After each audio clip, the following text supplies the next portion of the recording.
acknowledged, studied communications and theater, and did 2 years of service before joining POTS in 2018.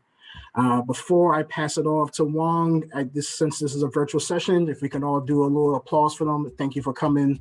Thank you for joining us. But the real star of the show is Mr. Wong and Stephanie, and I'm now passing it off to Wong to start the festivities. Thank you, Jo, for that introduction. Again, my name is Juan Nunez. I am the client liaison here, part of the solution. Some of you may already know me if you've called us before on behalf of your clients, but either way, thank you, Hunger Free America, for having this workshop. I think it's very important. So let me get right to it. Let me talk a little bit about part of the solution and then the type of work that we do. So part of the solution, we believe that every person should have access to the essentials of life and the support necessary to achieve stability and ultimately self-sufficiency. So a lot of people know us as the food dispensary. We provide monthly groceries to clients from all over the Bronx, but that's not all we do, right? We don't just hand out food. We do a lot of different other things that include, day-to-day services. So when someone shows up to POTS, part of the solution, we want to know why they are on that line and what else sort of services we can connect them to so they could better sustain themselves. That includes day-to-day services. That's like a clothing. We provide clothing for people that need it, as far as for job interviews or just people that are homeless and need a coat for the winter. We provide an address, a mail room for people that are homeless or anybody that just needs a mailing address to receive important letters. We provide hot showers for people, haircuts.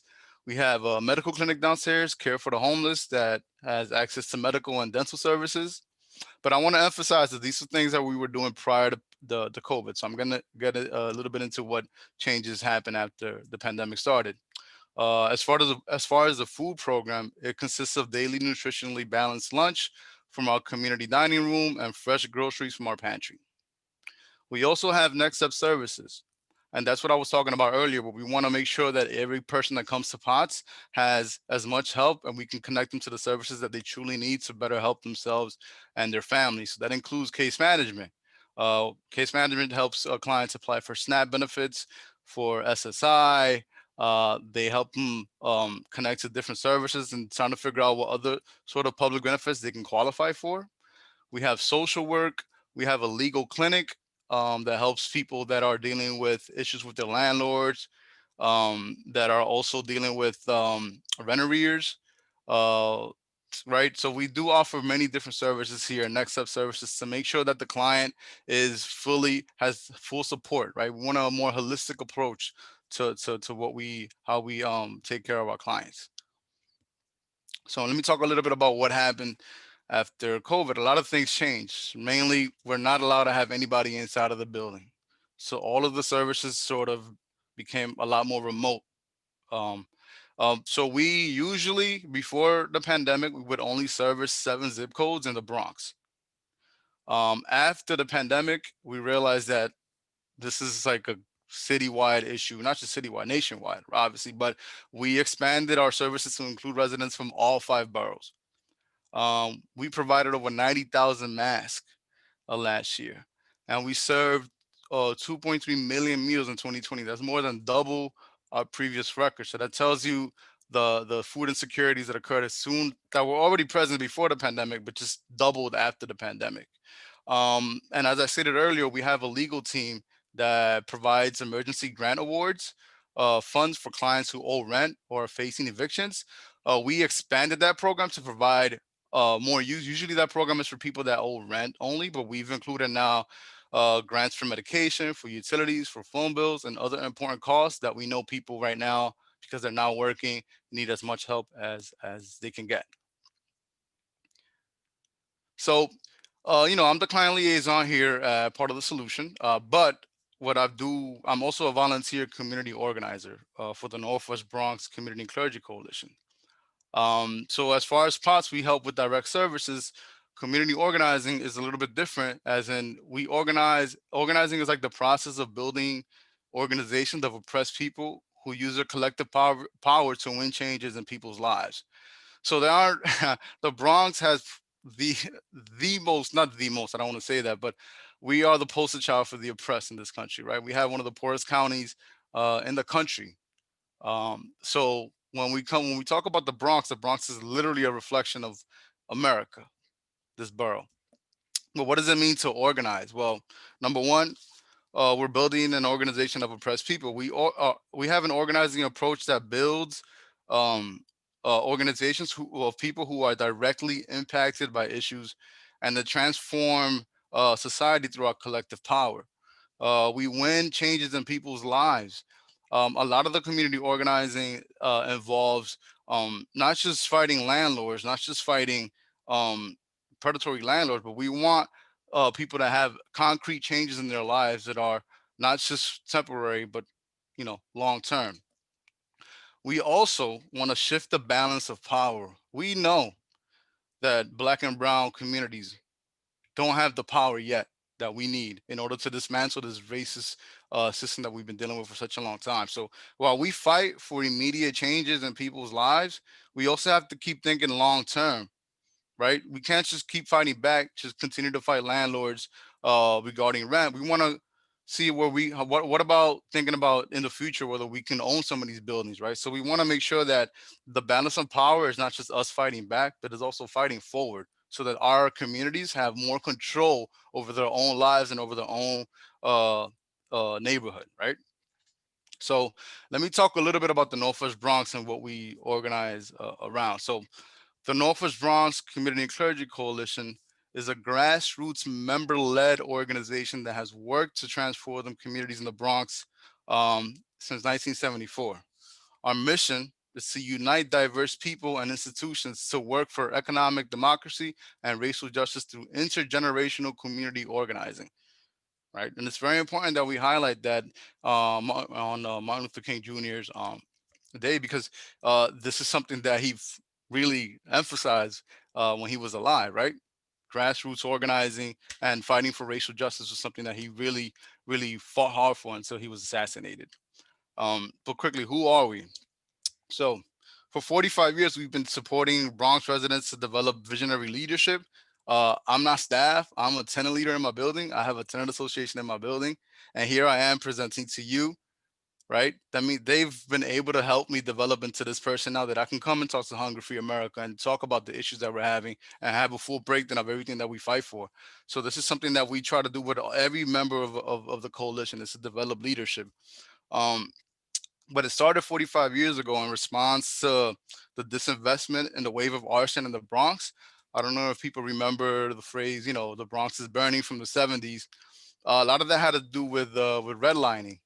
I'm not sure if people fully understand what redlining is, but that's something that occurred a lot toward in the 70s and the 80s in the Bronx, where literally like lenders would put a red line around Black and brown communities and discourage real estate people from investing in these communities, forcing them to into decay, right? So I don't know if people have seen a video that's been circulating and circulates a lot during Martin Luther King Jr. Day. Um, it's him talking about how the federal government invested in the white plight to move to the West, where the federal government literally gave uh, white people coming from Europe money so they can, move west and start and sort of build some wealth. Black people didn't get that. And in the Bronx, literally, that's exactly what happened. So all the green areas were all in the suburbs. So all the white people move up to the suburbs, and meanwhile, the Bronx was left to burn. So that's where the Northwest Bronx came from. From that rubble, the Northwest Bronx kind of started organizing.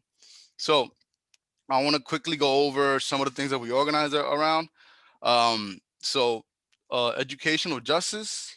We have a group of youth, Sisters and Brothers United is a youth group that's part of the Northwest Bronx, and they're actively addressing the school to prison pipeline that is made up of practices and policies that push youth into the cycles of incarceration instead of academic success. So throughout the summer, they were dropping banners in the city, trying to convince Mayor de Blasio to think about more restorative justice and more and get the police out of the schools. We also provide academic support, where we provide tutoring and college prep for any of the kids that are part of the Sisters and Brothers United. We also organize around health justice. What does that look like? Is we do social determinants of health training. So what we do is we support the community to understand why they potentially have poor health due to different factors regarding environmental stressors that are out of their control. So if you live in a building that's not being well maintained, and you're living with mold that can cause people in the house to be sick. If you're asthmatic and you're dealing with roaches all the time, that can cause your asthma to flare up. So those are the things that we want to highlight, that we need to address in order to really help the health within the community. And most importantly, we educate, and we're organizing right now in the Bronx to pass the universal healthcare system to ensure that all residents understand their health rights. Senator Gustavo Rivera from District 33 in the Bronx has been pushing for a statewide universal health care that we hope will get passed, right? Because it's about time. Um, Third, we like to organize around community development, and what that means is, like I said earlier, we can't just always like focus on fighting predatory landlords. How do we get tenants? How do we get people from the Bronx to start having ownership of the communities? How do we get people to own some of these vacant buildings? How do we get people to decide what gets built in that vacant lot? Instead of having the Starbucks, what if we decided to build a community center, right? So we always want to talk about how do we get more control of the community, but at the same time, it involves a lot of coordinating and just giving members and people in the neighborhood that vision to think about ownership rather than just constantly renting and allowing for gentrification to take over like it's been over the past like 20 years. One of the things that we encourage that we're trying to get passed as well is the Tenant Opportunity to Purchase Act. So, for example, in my building was sold back in 2010. The Tenant Opportunity to Purchase Act would have forced the city to allow for tenants to get the first like dibs on purchasing the building, right? So imagine if instead of renting, you can convert that building into community land trust where every person in that building owns a share of the building, right? Because we want the community to be owners of everything that's around them, right? Because this is where we live. Third, we have the Economic Development Committee. And we help small businesses throughout the neighborhood. During the pandemic, we helped many of the businesses in the neighborhood get permits for outdoor dining because a lot of the restaurants were suffering through the pandemic, and a lot of essential workers, a lot of people that represent our membership were suffering. So we really work hard to make sure that all the local small businesses in the neighborhood in Kingsbridge Heights had access to these permits and to these cities, all these things that were helping the community during the pandemic. Public housing. We will organize public housing residents to ensure buildings receive necessary funding for capital needs so tenants can live in affordable and dignified housing. NYCHA. Voter Power Committee, which is so important. It's something that we started back in 2015. We realized that a lot of the issues that we're facing are due to certain laws that allow and enable landlords to get away with some of these predatory practices. So we've been organizing around getting people out to vote, understanding why it's important to vote in local elections, under giving people training on the political landscape so they can understand, not who to vote for, but who supports uh, the bills and the laws that are going to help us become better and are going to help the Bronx in the future. So we organize candidates forums. We've been organizing candidates forums for 5 years now. This year we're planning at least five because there's a lot of local elections here in the Bronx coming up. So these candidates forums, we pretty much invite all the candidates to come and we sort of just ask them, okay, these are the issues. What are you going to do when you're in office? And then we write all this down, right? We have the entire community puts together the questions, right? We have a political platform that we created with a bunch of other organizations in the Bronx, and this platform is used to ask the questions in the candidates forum. And then if they're elected, we have a report card now. We can go back to them and say, remember when you promised us this, that, and the third? Well, now it's time for you to keep your promises, right? So this is very, very important. Voter power. Everybody noticed it this year, right? Look what happened in Georgia. Look what happened in Detroit, right? It's important that we get people in our communities to understand why it's so important to vote in local elections too. And last but not least, and this is one of the part of the reason why I'm here today, is housing justice. It's like what we mainly organize around. I don't want to say mainly, but it's one of the biggest pieces of our organization. So we do different things, right? We do educational and legal services. So we educate all tenants on their housing rights to help them protect them from harassment and displacements. We help build and support existing tenant associations like my building. My building has a tenant association. I've been organizing my building now for 10 years. Time flies, but it's something that I love to do because I don't want to see any of my neighbors be evicted ever. Um, and I want everybody to know what their rights are because a lot of these landlords get away with a lot of things just because people don't know any better. Um, we also do a lot of collaborating with other grassroots organizations, which I'm going to get into a little bit later at the city, state, and federal level, right? Bronx tenants are, we're all advocating for more tenant protections and we're holding landlords and banks accountable. And we're fighting for safe and affordable housing in the Bronx and beyond. And I'm going to talk a little bit about that later, how the local, federal, local, state, and federal organizing connects and how we kind of got together over the last 5 years to push for more housing rights. So next slide. So this is if you want to learn a little bit about the Northwest Bronx Community Clergy Coalition. Missed the C there. There's one C missing, but that's all right. You can this is our contact information right there. This is POTS. If anybody has any clients, any people that they want to suggest to POTS that are looking for food, that are need help with SNAP, that need just some essential services, please email us, or I'll put my contact information here in the system. You can also go to the website. We have a great website in POTS. You can email our informational email and I'll get back to you right away. You can also just send me your client's information. I can add them to our list and we can start working with them right away. For Northwest Bronx, there's our social media.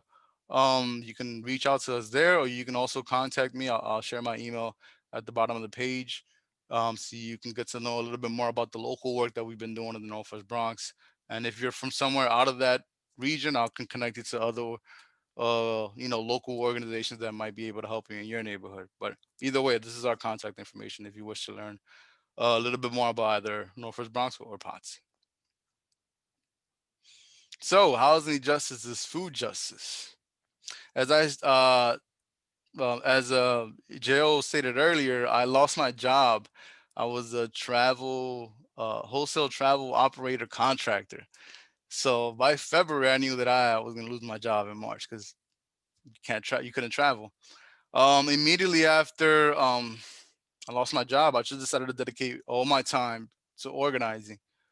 But as you all may know, it's hard to organize buildings when you can't meet people face to face. So our whole strategy shifted as soon as the pandemic hit, right? When we started the year just trying to organize around a homes guarantee. So let me get a little bit into what housing justice for all and people's action. So as I stated earlier, the Northwest Bronx is a local coalition, right, centered around this region of the Bronx. But we realized a few years back, 2018, that what's happening in the Bronx is happening in Queens, it's happening in Brooklyn, it's happening in Buffalo, it's happening in New Rock, right? We're all going through the same housing insecurities. So we all got together and formed a statewide coalition in 2017, I want to say 2018, called Housing Justice for All. So we used our local bases, right, to build up power to push our local elected officials to pass one of the most progressive rent laws in the history of the state of New York in 2019, the HSTPA. So that's what Housing Justice for All is. It's a statewide coalition of tenants, homeless people. We got Vocal New York involved. We got Woodside on the Move, CASA, so many different coalitions, Crown Heights Tenant Association.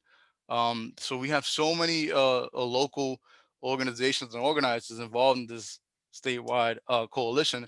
But also, we understand that the housing crisis is not just New York; it's nationwide, and a lot of the resources that we get for housing, unfortunately, comes from the federal government.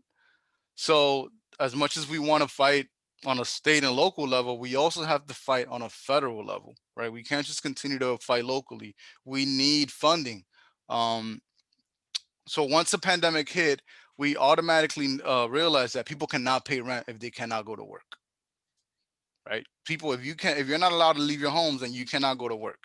The Bronx had the highest percentage of people infected with COVID-19 out of the five boroughs. And in the first 7 weeks of the economic turndown, nearly 147,000 Bronx residents filed for unemployment claims. That's like nearly 25% of the labor force. So immediately, I just shifted into, okay, what's needed now the most, right? Number one, we need people to stay home. We can't have people being evicted. So we started pushing for an eviction free New York, right? We're pushing hard, meeting with elected officials, doing town halls, pushing. We won an eviction moratorium, which was huge in the beginning of March, and which was also extended recently. Now, we passed another eviction moratorium for the state of New York that's going to last until May. And we're going to still push for canceling rent, but we're pushing for a cancel rent on a local and state level, but also on a federal level.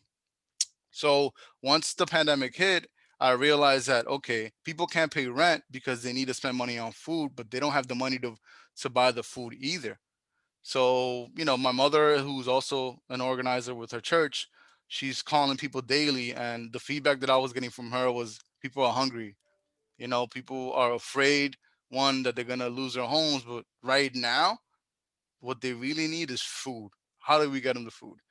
And then one day I got an email from one of the members that's on the board at POTS Bronx, who happens to be the director at POTS, and I applied for a position here as a porter downstairs. So I quickly started connecting the direct services from POTS with my housing organizing work. So if I was talking to somebody, I was doing phone banking, health checks to people during the pandemic, I would say, hey, I'm going to connect you to POTS so you can start receiving food, right? So it's sort of intertwined. You can't have we're giving people food that they need to cook. So if they don't have a home to cook in a kitchen, then our work is pointless, right?